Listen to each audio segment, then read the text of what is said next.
Luxor is easily the most beautiful and the most exhausting place we've ever been. The temples are massive and the tombs are insane, but the street hustle, it's relentless. In this vlog, we're taking you through Karnak, the Valley of the Kings, and Luxor Temple to see if the world's greatest open-air museum is actually worth the headache. But first, we had to survive the heat. 38 degrees, 12, extreme. Right now I'm burning and it's not fun. So cover up, sunscreen. We're complaining a little bit or like a lot about, having a lot of people around. But it's about looking up because you have to see what's, on the walls and the columns. So it really doesn't bother much, to be honest. This is just insane. I wonder how they built it in the sense that you have a lot of paintings on these blocks that are all the way at the top. And these columns are quite tall. Did they paint before or did they paint after they put the blocks on top?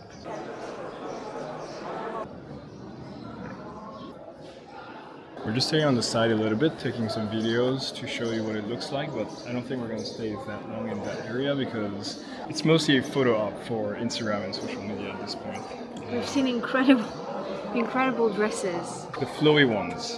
Yeah, but the flowy extra Cleopatra.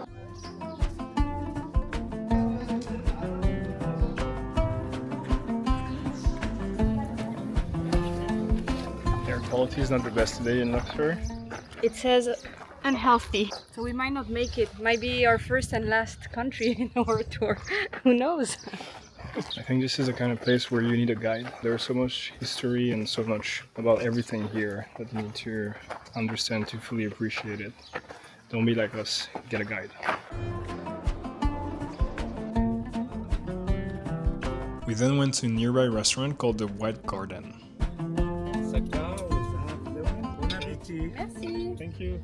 We've been in Luxor for only a day now, and you can already feel the difference with Cairo. People are way more pushy and aggressive in general here. They want to get your money, and they really insist. Just walking around on the Nile Corniche, you have a bunch of people that try to take you on their boat, and you have to tell them no maybe 3-4 times for them to stop. The only real way is actually to just walk away after saying no 5 times. Whereas in Cairo, we were pleasantly surprised because one no was enough and they would understand. We don't get the vibe for getting lost in the streets. That's true. It's really just about the monuments, which we are doing.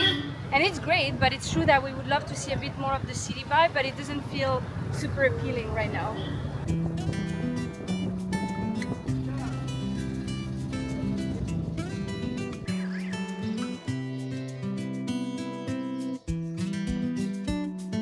Currently in West Bank, Luxor, in Medinet Habu, which is a mortuary temple of Ramses III.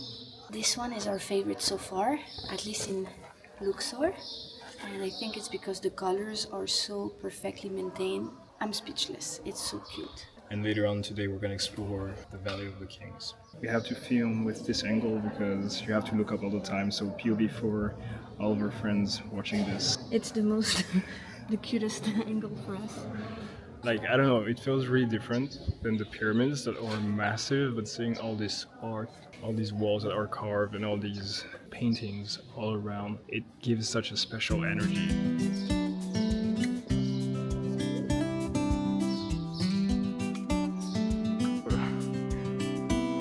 Tour buses start coming around 6:45 already, but the cool thing that you can do is actually rent some bikes so that you are not dependent on anyone or taxis and you just take your time and enjoy it. The bike was a terrible idea, don't recommend.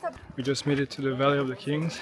It was cool to go to Medinet Habu, to go to the Valley of the Kings. It's through the valley, it's a road made for cars and it's uphill. Against us as well, so that didn't help. Definitely don't recommend. You need to be super fit to do it. And we're not. So maybe next time. Or if you come here, just take a taxi instead. We are in the tomb of Seti I. It feels so weird going inside the tomb. If you want a fun fact, this is Rihanna's statue. Rihanna's statue just here.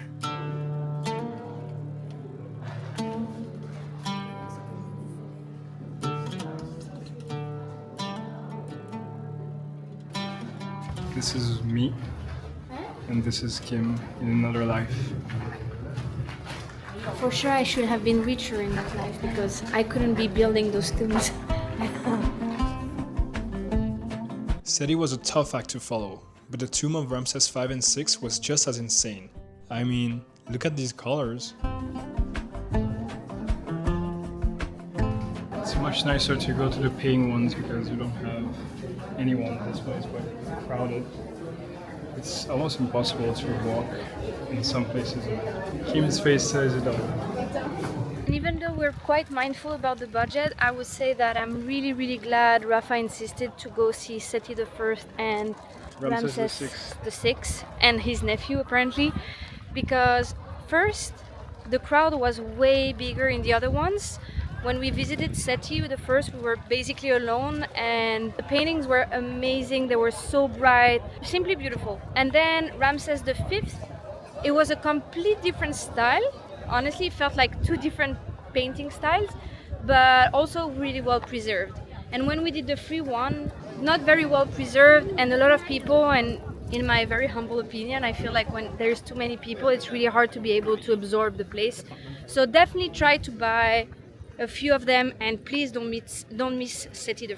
That's the best one. Even though your budget is gonna go in it, it's 40 USD per person, so that's quite expensive. Yes. But definitely do it, you won't regret it. We're now on the way to Temple of Hatshepsut.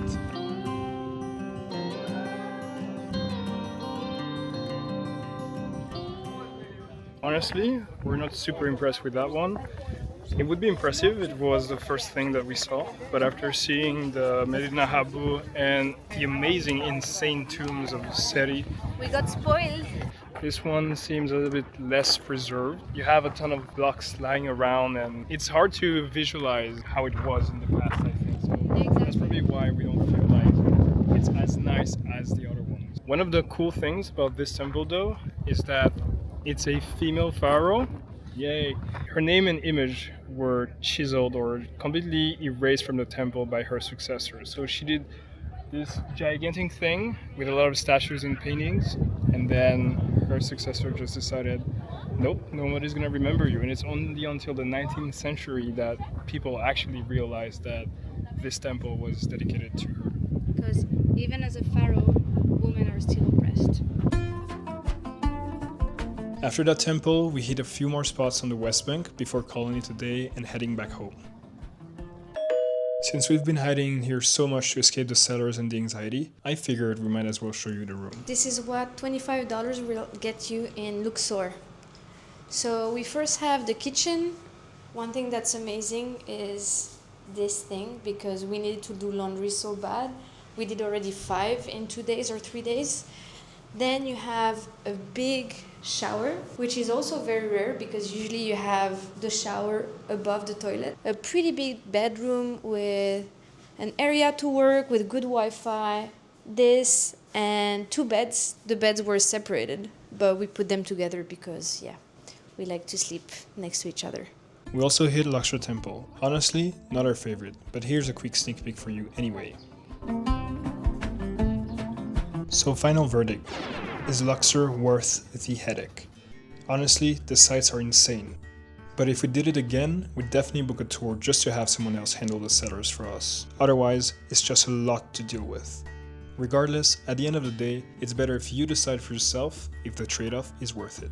We now have to go to the hospital because if you know, you know, Kim got bitten by a cat when we were in Bahariya and she needs to get another vaccine shot. So that's what we're gonna do. And don't forget to like, subscribe, comment, All of that. whatever floats your boat. See ya.